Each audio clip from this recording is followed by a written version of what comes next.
To Grace! My mom's voice rang out over the room, a beaming smile on her face as she lifted her glass. The one who made this magical day happen. I couldn't have done it without you. I froze in my seat, the words slamming into me like a brick wall. Applause erupted around me, the room filled with laughter and cheers as Grace, sitting just a few seats away, gave a modest little smile and nodded graciously. My name is Anna Clark. I'm 30 years old, and up until recently, I thought I had a pretty solid relationship with my mom. We used to be close, movie nights, long talks over coffee, a real bond. But everything changed when she started dating her now husband, Mark. Slowly, I felt her pulling away, replacing me with Grace, her new stepdaughter, who was younger, prettier, and seemingly flawless in every way. This wedding, her wedding, was supposed to be my way of reconnecting with her, of proving that I still mattered. I'd spent months planning every detail, silently footing the bill for everything from the venue to the flowers. But it was all a secret, at her insistence, to keep the magic alive. And now, here I was, invisible, as she gave all the credit to someone who barely lifted a finger. The months leading up to the wedding had been a whirlwind of work, stress, and quiet sacrifices. Mom hadn't been involved in the planning at all. That was her decision. Anna, I don't want to get wrapped up in the stress of it all, she'd said early on. You're so much better at this kind of thing. Just surprise me, okay? I know you'll make it perfect. Her trust, though flattering, felt strange. She never asked me about the progress, no questions about the flowers, the venue, or even the dress code. It left me confused, but I told myself she was just excited to enjoy the surprise on her big day. I worked tirelessly, managing every detail, from securing the venue to designing the seating chart. I poured my heart into it, convincing myself that this would bring us closer again. What I didn't know, what I only realized too late, was that Grace had been telling Mom a different story. Behind the scenes, Grace had been claiming credit for the entire wedding planning process. I didn't understand why Mom never brought up the preparations to me, why she never seemed curious or concerned about how things were going. Now looking back, the pieces fit. Grace had made sure Mom believed she was the one making it all happen. I didn't see it then, caught up in the work and my hope for the perfect day. I thought Mom's distance was just her way of letting me take the reins. I never imagined it was because she thought someone else was holding them. I remembered a strange conversation I had overheard a few weeks before the wedding. Mom and Grace were sitting in the living room while I was in the kitchen, jotting down notes for the guest list. Their voices carried just loud enough for me to catch snippets. "Oh, Grace, you've been such a lifesaver with all this wedding planning," Mom said, her voice warm and appreciative. "I honestly don't know how I'd have managed without you." Grace laughed lightly, the kind of laugh that grated once you realized how fake it was. "Oh, it's nothing really," she said. "I just want your day to be perfect. You deserve it." My pen froze mid-note, the words making my stomach twist. What was Mom talking about? Grace hadn't been involved in the wedding at all, at least not that I'd seen.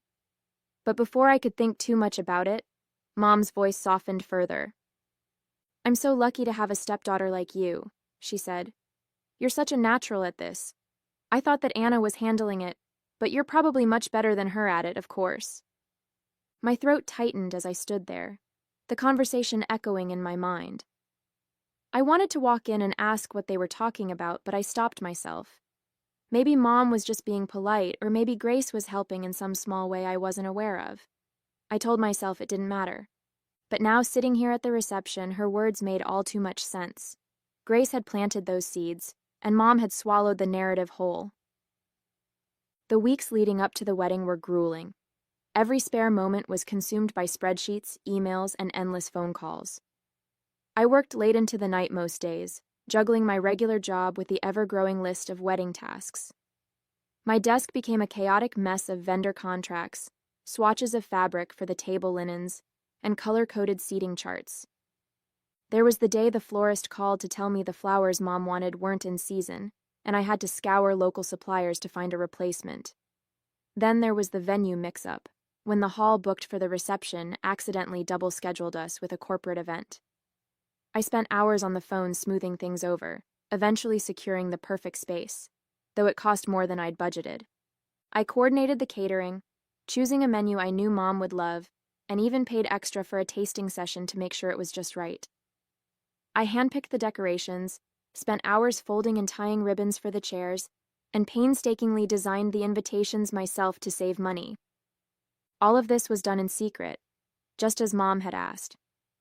I want it to be a surprise, she'd said. But the surprise came at a cost. Late nights, skipped meals, and a painful dent in my savings. I had put my whole heart into making it perfect for her, telling myself it was worth it to see her smile on the big day. And now, sitting at the reception, it was clear I'd been invisible the whole time.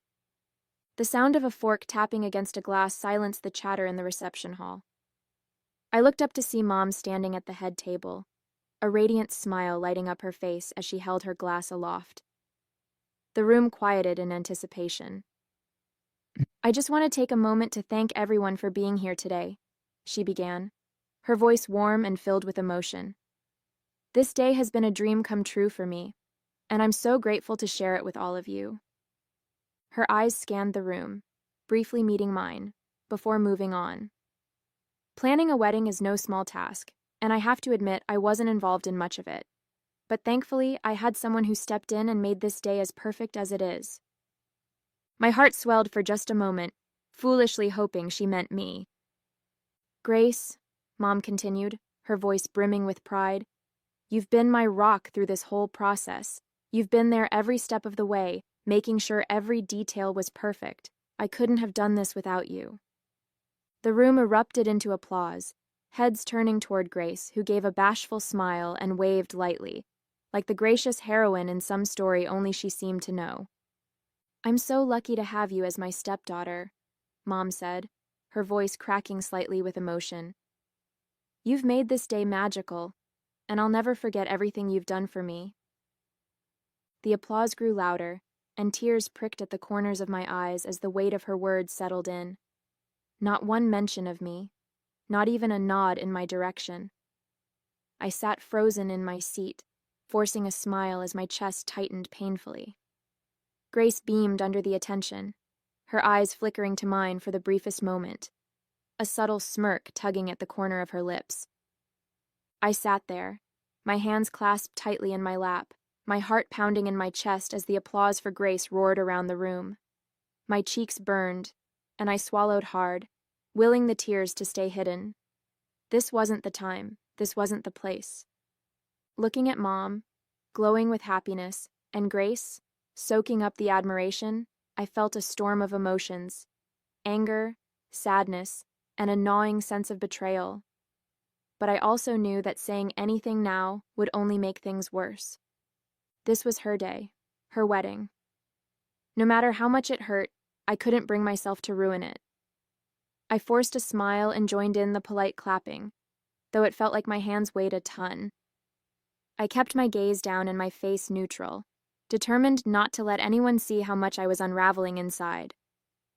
I told myself I'd deal with it later, process it, confront it if I had to. But not now. Not here.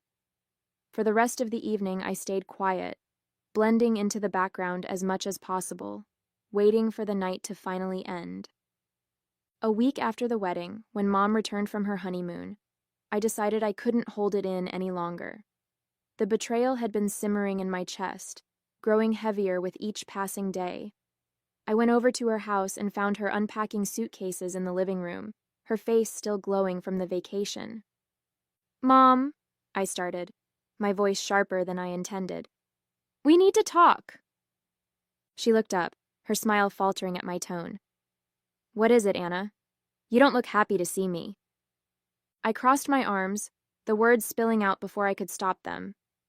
"What the heck was that? At the wedding? I was the one who did everything for you, and you stood up there and gave all the credit to Grace. She didn't do a single thing." Mom's face hardened, the warmth in her eyes vanishing. "Anna," she said, her voice icy, "I don't know what's gotten into you, but this jealousy of Grace is unbecoming. She worked so hard to make that day special for me. She was the one who actually cared about me. My jaw dropped, my stomach twisting into knots. Jealousy? Mom, I'm not jealous. Grace lied to you. She didn't plan anything. I did. Every flower arrangement, every table, every vendor, I was the one who made it all happen. Mom let out a dismissive laugh, shaking her head. Stop it, Anna. I asked you to handle the planning, but you clearly didn't care enough to follow through. Grace stepped in because she knew how important this day was to me. She's the one who made it perfect, not you. I stared at her, disbelief flooding through me. She lied to you, Mom. She didn't do anything. She just took credit for all my work, and you believed her without even asking me about it? She crossed her arms, her expression unyielding. Grace wouldn't lie to me, Anna. You're just upset because she outshone you, and frankly, that's on you.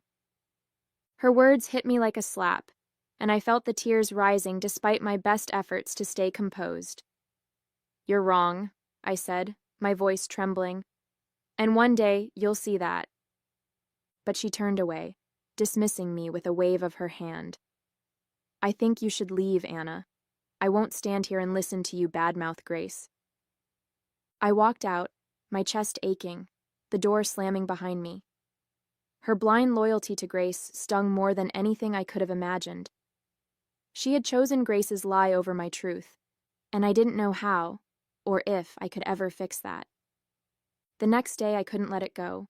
The anger and betrayal bubbling inside me pushed me to do what I'd been avoiding. I went to Grace's apartment.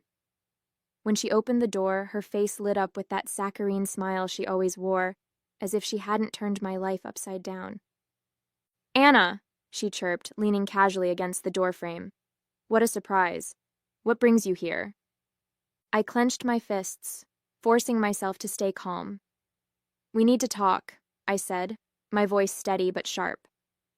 Sure, come on in, she said with a cheerful tone, stepping aside. I walked past her into the pristine living room, the scent of her overly sweet perfume lingering in the air. I turned to face her, not bothering with pleasantries. What the heck, Grace? Why did you tell my mom that you planned her wedding? Her smile didn't falter, but there was a flicker of something in her eyes. Guilt, maybe, or just irritation. What are you talking about? She said, feigning confusion. Don't play dumb, I snapped, my voice rising. You told her you planned the wedding. You let her believe you did everything when it was all me. Do you have any idea how hard I worked? How much I sacrificed to make it perfect? Grace laughed lightly, brushing a strand of hair from her face. Anna, I never told her anything like that. She just assumed I was helping. I didn't think it was a big deal, so I didn't correct her. I glared at her, my blood boiling. Didn't correct her? You sat there at the reception and soaked up all the credit. You let her believe it was you while she completely ignored me. She crossed her arms, her smile turning smug. Look, it's not my fault she believes in me more than you. Maybe if you'd been a little more open about what you were doing, this wouldn't have happened. Her words hit like a slap, and I took a step closer, my voice trembling with fury. You're unbelievable. You knew exactly what you were doing, and you didn't care. All you wanted was the spotlight. Grace shrugged, her expression cool and detached. If it means that much to you, talk to her. It's not my problem if she thinks I'm better at these things than you are. I stared at her, disbelief and disgust flooding through me. You're pathetic, Grace, I said, my voice low. And one way or another, the truth is going to come out. Enjoy the spotlight while you can. Without waiting for a response, I turned and walked out, slamming the door behind me. My chest heaved with a mix of anger and resolve. I didn't know how yet, but I was going to make sure everyone knew the truth. Grace wasn't going to get away with this. The day of Grace's birthday arrived, and I sat at home stewing, knowing full well I hadn't been invited. I'd heard from my brother that it was going to be a big celebration. Grace's friends, her boyfriend Liam, and even my mom and the rest of the family would be there. The thought of them all laughing and celebrating while Grace basked in the attention made my blood boil. I stared at the folder on the table in front of me, packed with receipts, email chains, and text messages. every piece of evidence proving that I had been the one to plan and pay for Mom's wedding. Grace's lies had stolen my effort, my recognition, and my relationship with Mom. And I'd had enough. I grabbed the folder, threw on a coat, and headed out the door. I didn't know exactly what I was going to say, but I knew I couldn't let this go on any longer. Before I showed up, the room was buzzing with admiration for Grace. Laughter echoed through the space as her friends and family circled her, their voices overlapping with compliments. "You really outdid yourself with that wedding, Grace," one of her friends gushed, holding a glass of champagne. "Everything was so elegant. It looked like something out of a magazine." Another chimed in, "The floral arrangements were breathtaking. You have such an eye for detail." Even Mom couldn't hold back her adoration. "I don't know how you managed it all," she said, beaming at Grace. "You made it perfect, just like I knew you would." Grace basked in the attention, smiling sweetly and nodding modestly, her eyes glinting with satisfaction as she soaked up the praise for work she hadn't done. When I arrived at Grace's apartment, the party was in full swing. Laughter spilled out into the hallway as I stood at the door, taking one last deep breath before knocking. The noise quieted, and a moment later Grace opened the door. Her smile froze when she saw me. "Anna," she said, her voice tight. "What are you doing here?" "Crashing the party," I said evenly, stepping inside without waiting for an invitation. The room fell silent as I walked in, all eyes turning toward me. Mom was sitting on the couch, a drink in hand, while Grace's boyfriend Liam stood near the cake, looking confused. "Everyone?" I began, my voice loud and steady. "I'm sorry to interrupt, but there's something I need to say." Grace closed the door and turned to me, her face pale. "Anna, this isn't the time." "It's exactly the time," I cut her off, my gaze sweeping the room. "For weeks now, I've been watching someone else take credit for everything I did to plan my mom's wedding. And I think it's time everyone knows the truth." A murmur went through the crowd as I opened the folder and pulled out the first stack of receipts.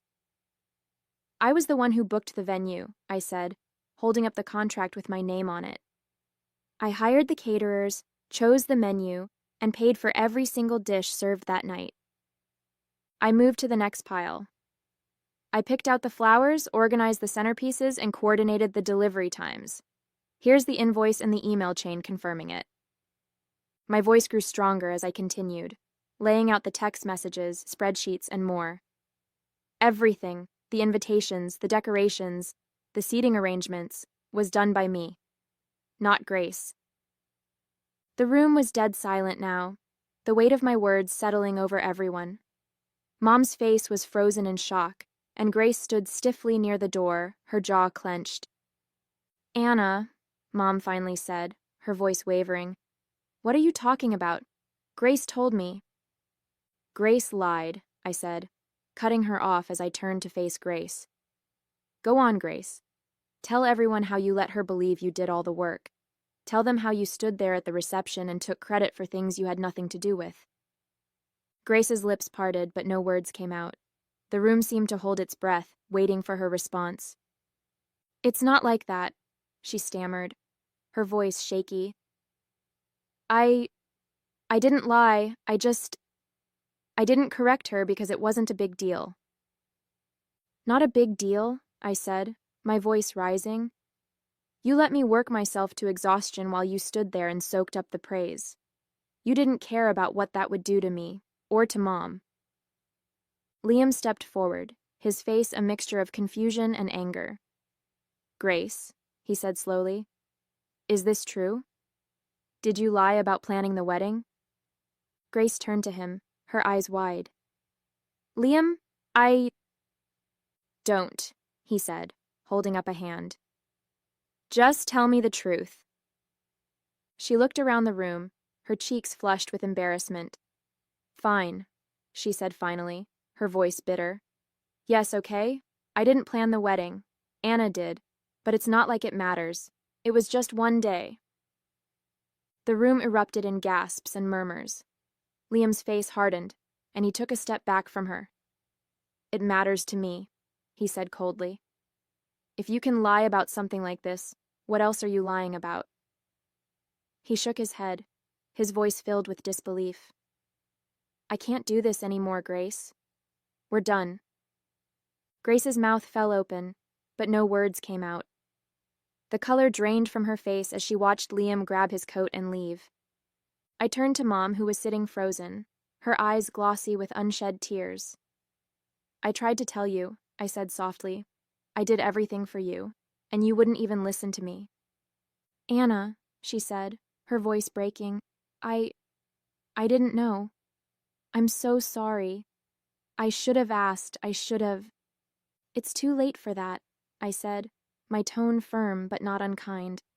I just needed you to know the truth, and now you do. With that, I gathered my things and walked out, leaving the party in stunned silence. For the first time in weeks, I felt free. A couple of days later, the phone buzzed in my hand, and I glanced at the screen, surprised to see Grace's father's name. Mark wasn't the type to call. He was always quiet, keeping to himself at family gatherings.